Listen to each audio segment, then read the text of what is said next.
Kaixo, ongi etorria, zenbaki hamartarrak ere gogoratu behar ditugu. Zein dira?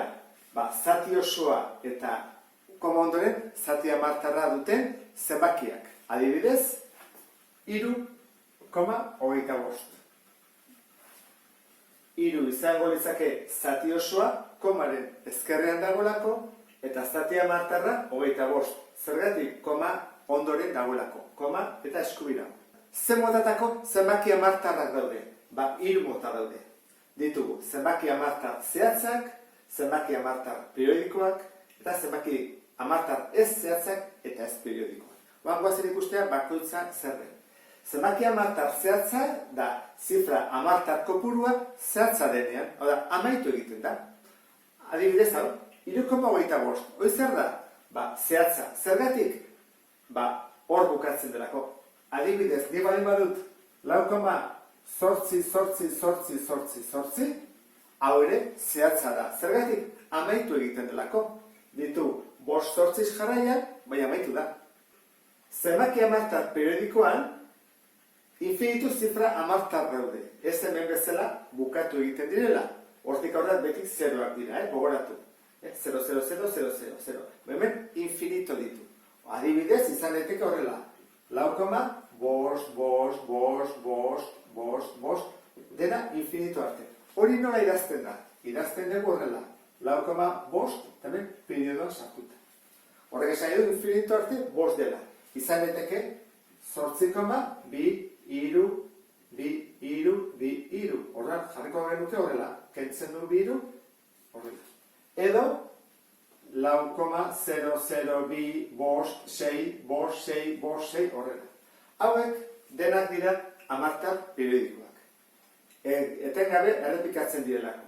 Zifra bat edo gehiago. Hemen, beti da, 5, hemen da 2, hor, 5.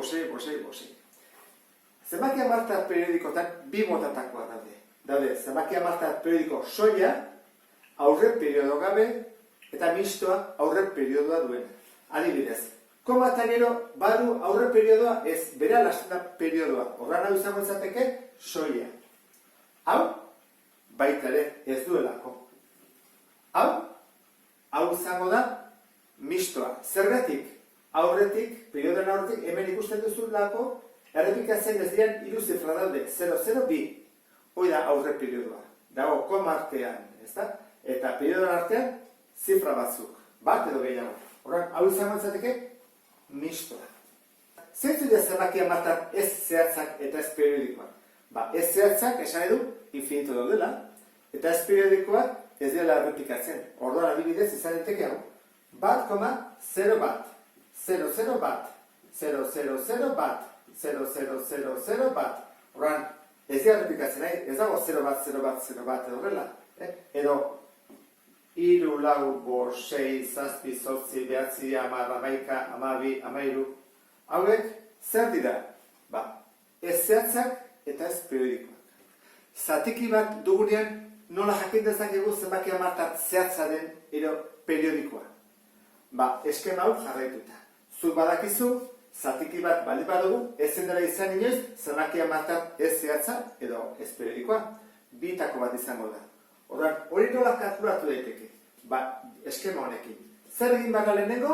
Simplifikatu. Laburtezina aurkitu arte. Ondoren, izendatzailean 2 edo 5 gelditzen badira, zehatza da. Eta bestela, beste izendatzaileek gelditzen baldin badira, orduan, periodikoa da. Goazen astea orduan, behatzen bezortziren. Aurkitu behar dugu laburtezina. Biak zerrekin simplifika daitezke, 9rekin ez da? 9 zati 9, bat, 18 zati 9, 2. Zer du behar? 2 edo 5. Bai, zehatza, oran hau, zehatza da. Hasten magea zatiketa egiten, atako zaigu, mugatua. 0,5, eta ez da errepikatzen, ez da periodikoa. Bigarrena, 21,5. Biak zerrekin simplifikatu daitezke? 3kin, ez da? Horren, 21 zati 3, 7. 15 zati 3, 5. zenbat gelditzen da B-an 5? Berriro hemen gaude, zehatza da. 7 zati 5, zatiketa hori amaitu egiten da, zehatza delako. Zer gertatzen da beste honekin? Bueno, hemen, nolare, 700 zati 300, egin dezakegu biak, zati 100. Eta gelditzen da, 7 eta bian 3. Behan ze gelditzen da? Ba, ez 2 eta ez 5 beste bat gelditzen da, 3. Orduan zer da? Periodikoa. Atako zaigu, periodo bat.